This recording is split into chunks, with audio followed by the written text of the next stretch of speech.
And right now, evacuees who were staying in the Carolinas to avoid the storm, they are starting to head back home. NBC Charlotte's Billie Jean Shaw is live at Charlotte Douglas Airport, where passengers are boarding flights trying to get back to the Sunshine State.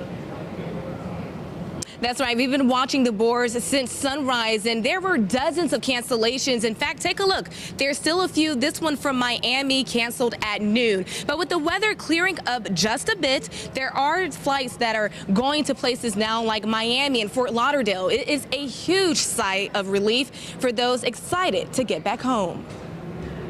All bags were subject to search. The hustle and bustle at Charlotte Douglas Airport becoming more intense Tuesday, as evacuees from Florida are anxious to return home. I need to get back because I have classes and I have work and stuff. Alexandra Olson is a student at the University of Florida in Gainesville. So then we're like, okay, you know what? We should evacuate. So me and my roommate packed a car and we drove up. For the past week, the Carolinas has been her home as Hurricane Irma ripped through the Sunshine State. And I'm like, oh, well, crap, how am I going to get back? A question she didn't have an answer to after false hope over the last 24 hours. So we tried to book a flight back to Gainesville, and we had a flight, and then American Airlines canceled it. Now with bags and a ticket in hand, we were kind of nervous when we woke up because we woke up at 5 to get here. Olson showing up 9 hours before her flight. It was actually surprisingly cheap. Doing whatever it takes to get back home. So we got a flight to Jacksonville, and then I'm trying to find people that will maybe pick me up.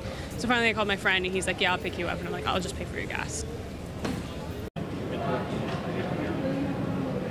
So happy she's able to return home safe. Now, here are a list of flights that are going to be departing Charlotte to Florida later this afternoon and until the night. There are 17 flights going into Miami, 6 flights to Jacksonville, and 4 going to Fort Lauderdale. Of course, with weather still being a big concern, all of these flights are subject to change. Reporting live at the Charlotte Douglas Airport, Billie Jean Shaw, NBC Charlotte. Sure, those people are anxious to get home. Billie Jean, thank you.